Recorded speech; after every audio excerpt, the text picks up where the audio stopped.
Hello, mythology lovers, and welcome back to our channel. Today, we are diving deep into the heart of ancient battlefields to uncover the story of one of the most feared and misunderstood Olympians, Ares, the Greek god of war. So, grab your shields and sharpen your wits, because things are about to get intense. Who exactly was Ares? Well, he was the son of Zeus, king of the gods, and Hera, queen of the gods. You'd think with parents like that, he'd be a popular guy. Right? Wrong. While other gods commanded respect for their wisdom or craft, Ares was known for something far more primal: the sheer violence, bloodshed, and untamed chaos of war. He wasn't the god of noble victory. He was the god of the bloodlust and frenzy that consumes soldiers in the heat of battle. This brings us to his personality. Ares was impulsive, aggressive, and utterly ferocious. His temper was legendary, and his thirst for conflict was insatiable. Frankly, most of the other gods on Mount Olympus couldn't stand him. They saw him as a brutal force of destruction, a stark contrast to the more civilized aspects of their divine society. Even his own father, Zeus, once told him he was the most hated of all the gods. Ouch. His symbols perfectly capture this raw energy. The deadly spear, the protective helmet, and animals known for their association with battlefields and death, like the vulture and the dog. Now, let's talk about his complicated family life. As we know, he was the son of Zeus and Hera. But his most famous relationship was his passionate and scandalous affair with Aphrodite, the goddess of love and beauty. This pairing is one of mythology's greatest ironies, the brutal god of war entangled with the gentle goddess of love. It's a classic tale of opposites attract, representing the eternal dance between conflict and passion. Of course, their affair didn't stay secret for long.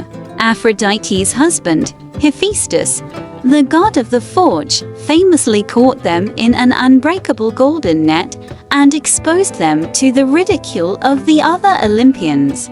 From his unions, Ares fathered several children who embodied his very essence, most notably Phobos, the personification of fear, and Deimos, the personification of terror. These weren't just his sons. They were his loyal companions on the battlefield, spreading panic in his wake. One of the most interesting aspects of Ares is his contrast with his half-sister, Athena. She was also a deity of war, but their approaches couldn't have been more different. Athena represented strategy, wisdom, and the tactical side of warfare. She fought for just causes and protected cities. Ares, on the other hand, was all about pure, unadulterated rage. He didn't care who won or lost. He just reveled in the fighting itself. During the legendary Trojan War, while Athena sided with the strategic Greeks, Ares, driven by his connection to Aphrodite, fought for the Trojans. He wasn't a brilliant general. He was a one-man wrecking crew, and he even got wounded by a mortal hero, Diomedes, with a little help from Athena, of course. When the Romans adopted the Greek pantheon, they transformed Ares into Mars. Unlike the Greeks who feared Ares, the Romans revered Mars. He was seen not just as a god of war but as a guardian of the state and a father figure to the Roman people, considered the ancestor of Romulus and Remus. This shift shows how different cultures can interpret the same fundamental concept. Today, Ares' legacy is as strong as ever. His fierce, warrior archetype continues to thunder through our modern culture.